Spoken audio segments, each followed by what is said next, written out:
So I have been recording the whole time and my mic has not been on, which makes me just want to theoretically jump off a cliff. Oh gosh, so I gotta re-record all this beginning audio and overlay this. It's gonna be a pain. Well, I was on Ardent Electromancer here and I was saying, Wizards of the Coast, please don't do this. It's a 3/2 for 3 mana, human wizard. When it comes into play, add a red mana to your mana pool for each creature in your party. So he already gives you 1 red because he's a wizard. If you have a cleric, a rogue, and a warrior, he adds 4 mana, which nets you 1 red. And if with that 4 mana, if you can find a way to flicker him, you get 4 mana again. And that's going to be really easy to do in Historic or probably even Pioneer. So I'm just seeing infinite mana right here with this combo. He's cheaper, or I guess if you can find a way to bounce him with that 3 mana, for 3 mana, you can play him again and net a red. And basically, you can get infinite mana with him pretty easily, or her, or whatever it is. Yeah, I see a pretty easy potential for infinite red mana here, and this is a common. So I don't know why Wizards of the Coast keeps printing stuff like this, but yeah, this just has combo me to get infinite mana written all over it, and you know how infinite mana goes. That's you just win the game at that point with whatever you want. So that on a common, that's just insane. Yeah, Historic is going to have no problem getting a Cleric, Rogue, Warrior, Wizard in play. Or, just with that one elf that we saw yesterday that counts as each party member. And just something to flicker this guy or something to bounce this guy that you can do over and over with that mana you get. Yeah, that's game. That's infinite mana. That's a big fireball, whatever you want. Infinite sized. So, oh god, why I don't understand why they print stuff like this, especially in the common slot. Oh, geez, Wizards of the Coast, what are you thinking? Who do you got on your design team?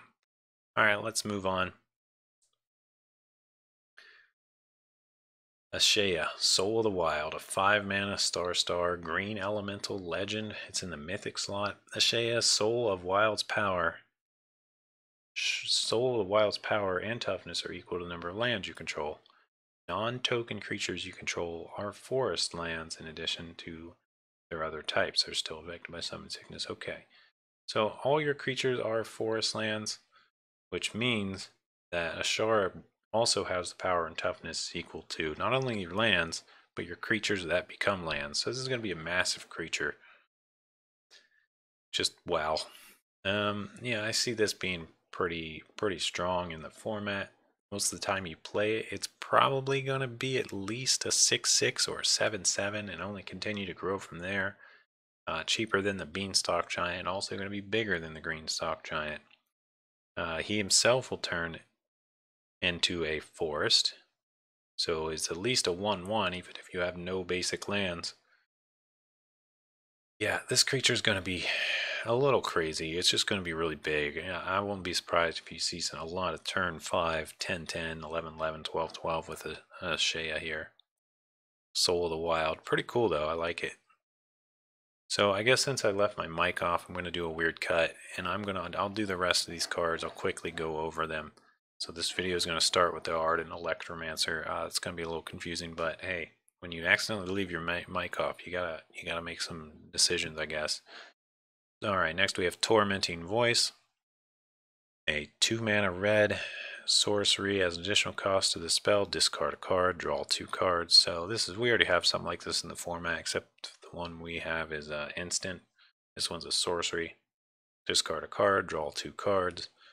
Yeah, not bad. It's just another one that was common. Utility Knife. We have a 1-drop equipment. Alright, when it enters the battlefield, you get to equip it to something for free. Equipped creature gets +1/+1. Pretty straightforward for common equipment. Pretty expensive equip, but at least it gets the free equip. And Utility Knife. How cool is it? Everybody needs a Utility Knife. And it's just a common though. Alright, we got Subtle Strike. A 2 mana black instant. Choose one or both. Target creature gets -1/-1 till the end of turn, and or put a +1/+1 counter on target creature. Not too bad. You could potentially get a 2-for-1 on this Subtle Strike, and it being instant means you can do it in combat and surprise your opponent and really make a nice trade. Next we have Oblivion's Hunger. Another 2 mana black instant. Target creature you control gains indestructible until the end of turn. Draw a card if that creature has a +1/+1 counter on it. So the option to draw a card there is pretty nice. Here we got Hagra Constrictor, 3 mana black snake. It's a 0/0. No, it's not. Enters the battlefield with 2 +1/+1 counters on it. So it's a 3 mana 2/2. Each creature you control with a +1/+1 counter on it has menace. So it's basically a 2/2 menace. It gives all your other creatures with tokens menace too. Not too bad for a common. Gruul Draz, Mucklord. We got a 3 mana Crocodile in the common slot. 2/3. 3, not good. But when it dies, you get a +1/+1 counter on target creature you control. Pretty terrible. Gonna be decent in sealed. Nice chump blocker. Something you don't mind if it dies since you get to buff something else. Risen Riptide. 3 mana, 0/5 blue elemental. Whenever you cast a kick spell, Risen Riptide has base power 5/5 until the end of turn. So it becomes a 5/5 when you kick something. Interesting. I don't think it's too good though, but it is just a common. Field Research, a 3 mana sorcery, blue sorcery, draw 2 cards. 3, not too bad, but it's only sorcery, too bad it's not instant. If it was kicked, draw 3 cards. So for a whole additional 3 mana, you get to draw just 1 more card. Pretty terrible, but I guess it's a decent filler slot, or if you just need some card advantage. Here we got Rabid Bite, that's a reprint. Just makes a creature you control deal damage equal to its power to target creature you control. Not a fight, just a straight up damage from your creature to theirs. And next we have a Mannequin Ox, or I don't know how you say, McKindy Ox. A 5 mana 4/4 Ox has landfall. Whenever land enters the battlefield on your control, tap a creature an opponent controls. Not too bad. Not too good either, pretty expensive. At least you can help get through with that. Decent for a common, I guess, but nothing we're going to see played and constructed. Brush Fire Elemental. Green red, just 2 mana for this elemental. It's a 1/1 haste. Can't be blocked with by creatures with power 2 or less. So they gotta be blocked by a big boy. And it has landfall. Whenever land enters the battlefield under your control, it gets +2/+2 and then turn. So often see this as a 3/3. Not bad for 2 mana, but yeah, not too bad. I don't know. We might see that played a little bit. Next we got Teeter Peak Ambusher. It's a 1/3 Goblin Warrior for 2 mana. And you can pay 3 to give it +2/+0 into the end of the turn. Just a common. Nothing super great. Resolute Strike, a 1 mana instant. Target creature gets +2/+2 into the end of the turn. If it's a warrior, you may attach an equipment you control to it. Not bad for instant speed, and it is common. Anti-Cognition. It's a 2 mana blue instant. Counter target creature or planeswalker spell unless they pay 2. If an opponent has 8 or more cards in their graveyard, instead, just counter that spell and scry 2. Not bad. Basically, this is just almost a better quench, except it can only target creatures and planeswalkers. So, not too bad for a common. Anti-Cognition, interesting. And next we got Kaza, Roy, Chaser, a legendary human wizard in the rare slot. It looks like it just costs 2 for a 1/2. Red and blue creature there. Flying Haste. And you can tap it to make the next instant or sorcery you cast this turn cost X less to cast, where X is the number of wizards you control as this ability resolves. So it looks like you'd instantly tap it to make your next X spell. 1 less because it's a wizard. But yeah, pretty cool creature actually. It'll go great with those wizard decks, especially if you got big X spells that draw you cards or something. Or Expansion Explosion. Not bad. Alright, Demon's Disciple, a 3 mana 3/1 human cleric. Black human cleric. When Demon's Disciple enters the battlefield, each player sacrifices a creature or planeswalker. Alright, creature or planeswalker, that's big. So this is something you could continually bring back or flicker to try to wipe someone's board. Most of the time he's going to be sacking himself, but if you've got a lot of fodder and ways to get him back or bring him back to your hand, you can do some interesting things with him. Wipe some boards and some planeswalkers. So really nice that it also makes them sack planeswalkers. I like it. Okay, next we have Grotag Night Runner. 3 mana red Goblin Rogue, 2/3. Whenever it deals combat damage to a player, exile the top card of your library. You may play that card till the end of turn. Yeah, they're probably going to block it most of the time. It's 3 mana. Too bad it's not less. It is a Goblin Rogue. A decent utility, but you really need him to be unblockable for him to be useful. 2/3s are just easy to block. 3/3s can be pretty common or pretty easy to get out, and they just hands down beat something like this. And 3 mana is just a bit expensive, but potential card advantage. So there's some potential for this Night Runner. Sneaking Guide, 1 mana, 1/1 Goblin Rogue. You can pay 2 generic and tap it. Target creature with power 2 or less can't be blocked this turn. There's a way to get the Night Runner through, except if you're paying that 2 generic, there's a good chance you won't be able to play the card you exile, because there goes your mana. We have something in, I think this is Chinese. I'm not going to try to figure out what that is. But all I can tell is it's 5 mana. It's probably a sorcery. And let's see, is there a number here? Yeah, I'm not sure. Here we got another blue. Well, this could be instant. That's the same word, whatever it is there. We got another one, probably has kick or 2 here. And I'm not sure what that does. Looks like they're just commons. And we got Umara Wizard. Whenever you cast an instant, sorcery, or wizard spell, Umara Wizard gains flying till the end of turn. 5 mana, 4/3. That Merfolk Wizard that could have flying if you do the cast. Otherwise, you can flip it and get a mana source, a blue mana source. Pretty terrible card, but at least it's a blue mana source. Here we have a white mana source on the backside. This must be Japanese, I think. I could have that mixed up. I always get them mixed up. One of these types of letters is Japanese and one of them is Chinese. Forgive me. I never remember. But this is a 1/3 with some sort of ability for 2 mana. So I guess half decent depending on what it does. But here it's just a plains or white mana source comes and play tapped. And that's it for the September 2nd. Let's go. I guess it's not it because I got to re-record this beginning, given that I missed it all. I'm going to go through this super quick though because, all right, I've spent enough time. All right, so Amiria's Call. This is a mythic. On one side, it is a land, a white mana source that enters the battlefield tapped, but you can pay 3 life for it not to come into play tapped. So pretty decent.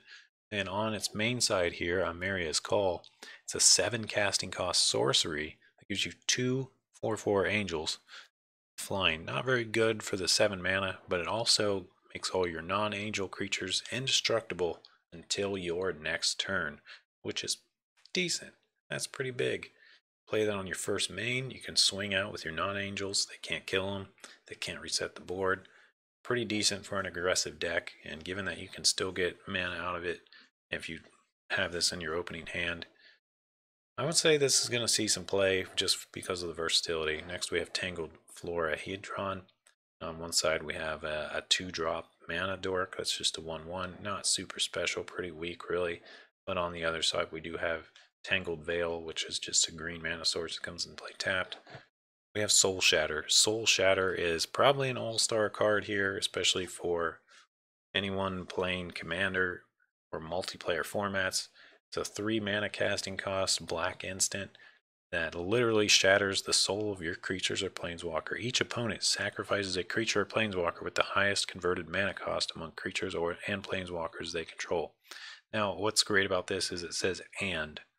So you could potentially be removing a planeswalker and a creature from each opponent. That is huge. This card is big. Yeah. Wow. You could, if you have 3 opponents, you could potentially remove 6 cards, 6 of their best cards at instant speed for 3 mana. Yeah, this card's insane. I don't know if it's gonna see a whole lot of play in 1v1. Still not bad. You could still get a 2-for-1. Yeah, this card's gonna see a lot of play. That's good. Rolling Vortex. Excuse me. A 2 mana enchantment, red enchantment, and it makes each player take 1 damage during their upkeep. whenever they cast a no mana spell, deals 5 damage to that player. So things like Genesis Ultimatum, where they can cast everything for free, or Golos, where they can cast everything for free, it's going to just shut that down. Well, though they can do it, they got to get 5 damage. And you can pay a red to make it so your opponents can't gain life this turn. Pretty nice little counter enchantment there that will shut down some combo decks. Next we have Coral Helm Chronicler. It's a rare Merfolk Wizard for 3 mana. It's a 2/2. Whenever you cast a kicked spell, draw a card, then discard a card. When it enters the battlefield, you can look at your top 5 and grab any card with kicker and put the rest on the bottom. Next up we have some kind of instant here. It's a 1 white mana instant. Not sure what it does. Yeah, I can't quite read that. I'm not very good at Spanish.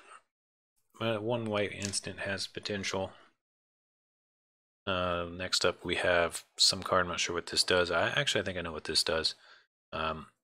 Costs 6 mana on one side, but on the flip side you do have a land that can come into play tapped, or as a black mana source, so not too bad there. If you cast it late game, it looks like each opponent loses 4 life and you gain 4 life. Yeah, I think that's what it says. So not very good for 6 mana, but better than drawing a basic land on turn 10, usually anyway. Next up we have another flip card. Worst case scenario, well, I don't know if you call it worst case scenario. You can enter it as a red source, comes into play tapped, or you get a 1 red instant. And I think what this does is 1 damage to any target, maybe only creature.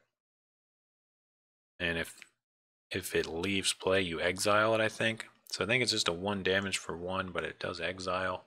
I believe. I could be wrong. I don't read Spanish very well. Next we have Maul the Skyclaves. This is a rare equipment, white equipment for 3. When it enters the battlefield, attach it to a creature. Equipped creature is +2/+2, flying and first strike. Pretty good, and you can re-equip for 4. Not bad. 3 mana, instant equips, flying, first strike, +2/+2, and it sticks around if the creature dies. But Maul the Skyclaves is not bad. It's going to be something that's going to be nice to have like one of in your deck, probably, if you got a lot of creatures. Has some potential. Umara Mystic is next. It's a red and blue wizard, 3 mana, 3 CMC. Merfolk Wizard, flying. Whenever you cast an instant, sorcery, or wizard, it gets +2/+0 into the end of the turn. So potential to make some really big swings with this thing. Not bad. I could see it hitting for, if you cast a couple cheap instants or sorceries, it could get a 7 swing in there. Not too bad. Next we have Taborax, Hope's Demise. This is a demon cleric, a legendary demon cleric. A 3 mana one nonetheless. That's pretty good. Most demons are way more expensive than that. It's a 2/2 flying. It has lifelink as long as it has 5 or more +1/+1 counters on it. So basically once it gets to a 6/6, it has lifelink. And whenever a non-creature token you control dies, you put a +1/+1 counter on Taborax. If that creature was a cleric, you may draw a card if you do lose 1 life. So that's not too bad. Not too bad for a 2/2 flying with some abilities. It's going to get bigger. It could potentially get lifelink. I don't know if he'll see much play because most likely he'll get killed. This isn't even close to as good as that 3-drop demon from Ravnica. I can't remember the name of, but not quite that good, but still decent. Next we have Expedition Skulker, a 2 mana black vampire rogue. It's a 2/2. And it has death touch as long as you control another rogue. It's just a common. Dauntless Survivor. Let's see, a 1/1 warrior for 2 mana. It's a green human warrior. When it enters the battlefield, you get a +1/+1 counter on target creature. Not too bad for a common. Next we have a rare, a Nighthawk Scavenger. 3 mana black vampire rogue that is at least a 1/3 flying death touch lifelink. And it gets +1. Let's see, power is equal to 1 plus the number of card types among cards in your opponent's graveyard. Most likely they're going to have a Fabled Passage or something like that in their graveyard. Or if you're playing multiplayer, you're going to easily get this buffed up to like 3 or 4. Looks like most of the time he'll be like a 2/3, but still not too bad for flying death touch lifelink. That could potentially be bigger.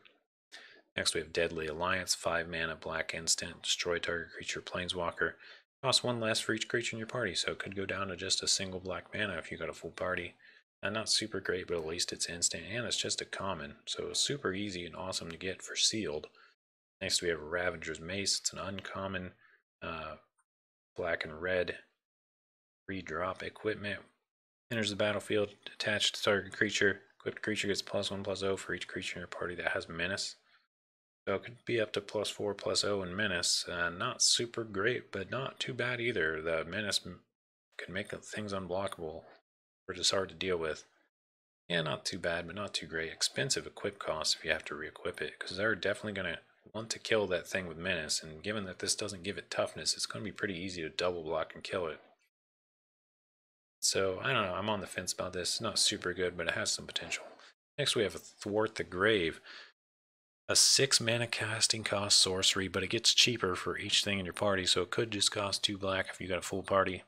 Return a creature card and up to 1 cleric, rogue, warrior, wizard card from your graveyard to the battlefield. So it returns up to 2 things from the graveyard into play. This is a really nice reanimation spell. Oh, I'm loving it. I'm gonna definitely build a deck around this for sure.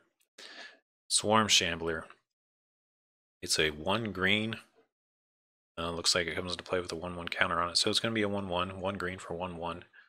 Not bad. Fungus Beast. It's a rare, so it's got a couple cool abilities. First of all, it has a static ability of any time a creature with a +1/+1 counter on it becomes the target of a spell an opponent controls, you get a 1/1 green insect. So you're going to be getting some insects probably just passively for people dealing with your stuff. And you can pay 1, tap them, and put a +1/+1 counter on Swarm Shambler. Not bad. Pretty good for a 1-drop. There we have a common, Prowling Felidar, Cat Beast, 4 mana for a 2/3 vigilance, landfall, put a +1/+1 counter on it. Not too bad for a common. Next we have a flip card. On one side we got a 2 mana casting cost white instant that gives a creature you control protection of the color of your choice until the end of turn. So that's pretty cool. Could save something or make something unblockable or win a trade with that. And on the other side it's just a land that comes into play tapped as a white mana source. And here we have another flip card. It looks like on the main side we got 3 mana for an instant fight. And on the other side we have a green mana source comes into play tapped. And we got another flip green card. On the main side we got a regrowth that costs 1 more than a regrowth, so a 3 CMC regrowth. On the other side we just have a green mana source comes into play tapped. There's a red coming to play, one of those land flip cards. On the main side we got a Minotaur Warrior for 6, super expensive for just a 4/5 trample. Oof. But on the other side we do have a red source comes to play tapped, so nothing super good there. Here we have a Seafloor Stalker, 2/3 for 3, Merfolk Rogue, and you can pay to make it unblockable. It's going to cost 5 or actually 4 because it itself is a rogue, but it could come down to just 1 blue if you have a full party to make it unblockable. And it gets +2, +1/+0. So I guess if you're playing, this could be really interesting. Full party, mono blue deck. You can just 1 blue to pump +1/+0 and unblockable. I could see this actually being pretty good, especially for a common. It has some potential. A little expensive casting cost for aggro though. Next we have Core Blade Master, a 1/1 Core Warrior for 2 mana, but it does have double strike and it gives all your warriors that are equipped double strike. Pretty good actually. I'd say pretty good. A little expensive, easily removed, but could come in handy if they don't have a lot of removal, and if you're playing some kind of equipped warrior deck. Next we have Kitesail Cleric, a 1 white mana, 1/1 flying. You can kick it for an additional 3 to make it tap 2 things when it comes into play. That's a potential game ender right there. Decent first turn play and a decent swing for the win drop later for 4 mana. Next we have the Ardent Electromancer, which is where we started, so we're going to end there. And once again, I just want to say that this card is busted. I don't know, I don't understand why Wizards of the Coast prints something like this, but this card just goes infinite very easily. we're going to see wacky combos with this all over the old formats where it's real easy to search up and get a Cleric, Rogue, Warrior, Wizard into play. This is already a Wizard. And maybe you don't even need them all, but just potentially getting 4 red for this coming into play. That's 1 more than it costs to begin with. Oh, this card's insane. Oh, why do they gotta do this? Alright, well that's it for this video. Let me know what you think about these September 2nd spoilers, and I'll see you in the next video. I was going to scroll down and just show one last thing here. Okay, that's the cards from yesterday. We went over those yesterday. So if you missed that, check out yesterday's video. I'll probably link it.